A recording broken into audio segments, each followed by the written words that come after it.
Between 1968 and 1972, America launched 9 human missions to the moon, 6 of which successfully touched down, allowing 12 men to walk on the lunar surface. NASA's next chapter of lunar exploration, called Artemis, has the task of not just going to the moon to create a long-term human presence on and around it, but also to prepare for ever more complex human missions to Mars. In short, everything we must be able to do here, we must first do here. So, what will an Artemis mission look like? Everything is designed and tested with our most important element in mind, the astronauts. This is their deep space, human-rated spacecraft called Orion, built in 3 parts. The crew module, where up to 4 astronauts will live and work throughout the flight. The service module, with life support systems for the crew and its own engine and fuel reserves. And a launch abort system, with engines capable of pulling the crew module to safety during launch should anything go wrong.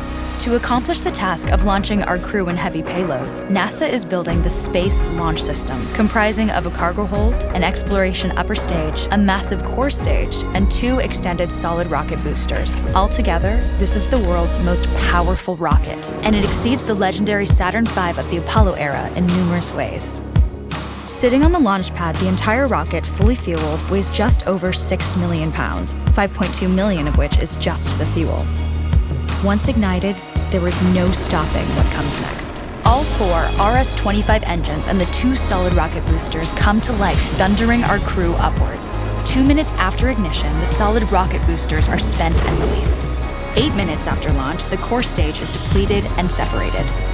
The upper stage fires briefly, placing Orion into a parking orbit around the Earth. Here, the crew reconfigure the spacecraft and check systems to confirm everything is ready for deep space travel. With a go from mission control, the crew reignite the exploration upper stage engines to leave Earth entirely. The exact timing of this maneuver is critical to reach a speed that can escape Earth's gravitational pull, but also put Orion on a course that will intersect the moon days later. Once this burn is complete, the upper stage of the SLS is jettisoned and the crew aboard Orion coast for several days toward all that awaits them at the moon. Approaching the moon, we see the fundamental differences between Artemis and Apollo. Instead of requiring Orion to serve as an expendable lunar command module or to carry a constrained lunar lander, the Artemis missions will take advantage of a different approach: pre-staging.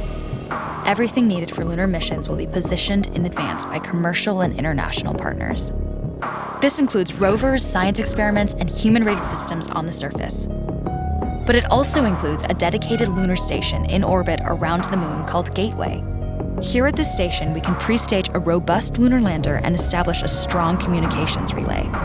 Designed with open standards, the Gateway can be expanded as new missions and partnerships develop, allowing multiple human missions on the moon at the same time and enabling ongoing science to be conducted even between human missions.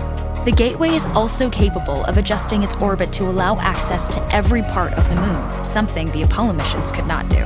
But the real key in this approach is placing Gateway in a unique halo orbit to perfect the maneuvers needed for Mars missions.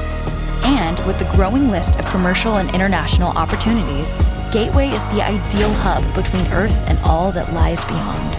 Returning to our crew as they approach Gateway, the Orion must match the elliptical orbit of the station in order to successfully dock. Once on board, pre-selected crew members transfer to the lunar lander, while those assigned to Gateway remain on station. The lunar lander system itself is built for 3 unique steps: descending from the halo orbit of Gateway down to a low lunar orbit, descending from low lunar orbit to the surface, and once the lunar mission is complete, launching from the surface of the moon and ascending all the way back to the orbiting Gateway.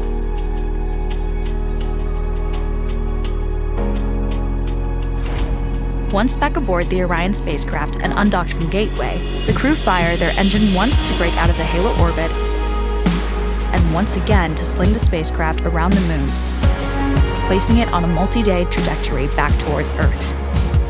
As they near the end of this journey, the service module is released, and the crew module is oriented heat shield first. Entering Earth's atmosphere at 25,000 miles per hour, the friction of air slows Orion considerably, while also subjecting it to temperatures of 5,000 degrees.